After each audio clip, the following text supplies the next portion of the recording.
What do you do when you get in a project and you're in over your head and you're overwhelmed and you feel like, man, I don't know what to do?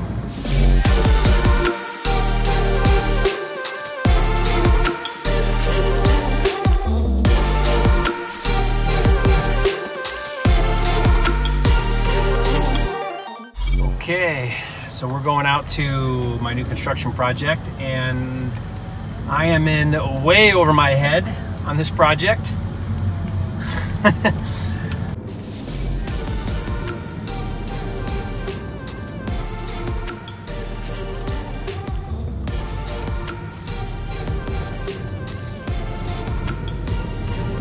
that fun to be in a project and you're in way over your head? Yeah, that's always love that. So reason why is it's a hillside lot, and we've had to do all these retaining walls, and I've never done that before, and I've got no idea how to do that. So I've had to get educated as we've gone, and so that's kind of what I want to talk about right now is, you know, what do you do when you get in a project and you're in over your head? You're overwhelmed, you don't understand what you should be doing or how to do it or what to do next. And that happens, right? You're gonna have that happen. If you don't, then you're not in the game like you should be, because so much of this business you have to learn as you do. So many people are afraid to start because they don't know everything, and you can't. You gotta at some point pull the trigger. You gotta get in, and you gotta say, you know what, we're gonna figure it out. We're gonna learn as we go, and that's definitely the case on this project. Wait till you see this thing. I mean, we've had to do massive excavation. We've had to build these retaining walls just to get up to a level pad to build a house. It's taken 4 months and we haven't even poured our foundation yet. We've been doing so much work on this lot. But my point and the lesson that I want to share about this project is sometimes you get into deals and you feel overwhelmed. You feel like you're in over your head. You're like, I've never done something like this. I don't understand this. I don't know what's the right thing to do. I don't know what the next step is. How do I make sure that I don't miss something? And what's really helpful, and I've done this before, and I've gotten myself into this situation before, is you've got to get contractors who can teach you. And that's the biggest thing that you can do to propel your success and accelerate your success in this business, flipping houses, especially new construction or anything that you're doing that's kind of new. Wholesaling, same thing. When you can have with fix and flip, for example, when you can have your contractors teaching you. So I'll meet with my contractor and I'll say, you tell me, explain to me the best way to do this, or what's the next step, or how this all works. I don't get it. What is it that we need to do next? Help me understand.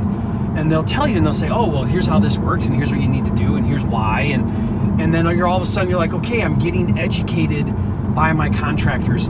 I will not hire a contractor who's got an ego, or they're closed-minded, or they're not interested, or I had this one contractor who was really good at what he did, but when I would start to ask questions, he would say things like, well, you don't know that, and what kind of investor are you, and how could you not know that? Everybody knows that.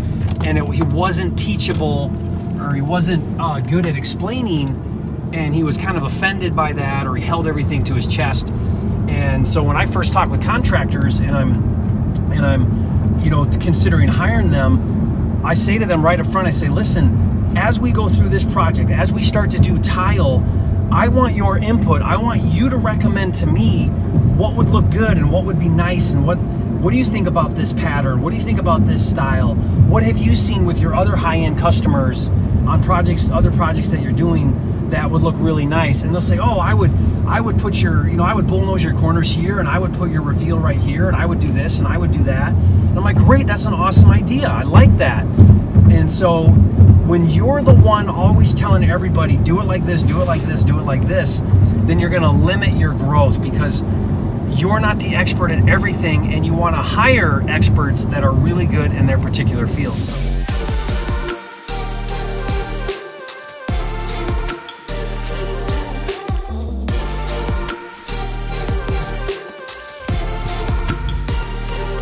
Okay, this is the job site here. That's one big pile of dirt.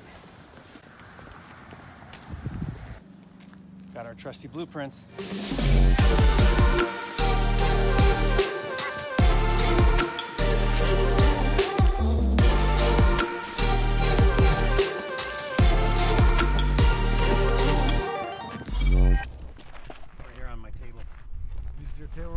gonna use my table right here.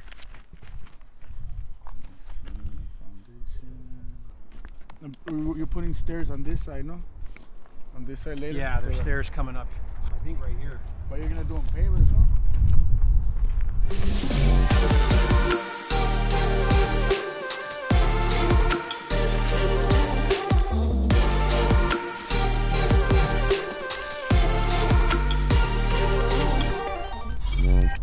So these are these 3 retaining walls. So you can see the bottom down there where the fence is.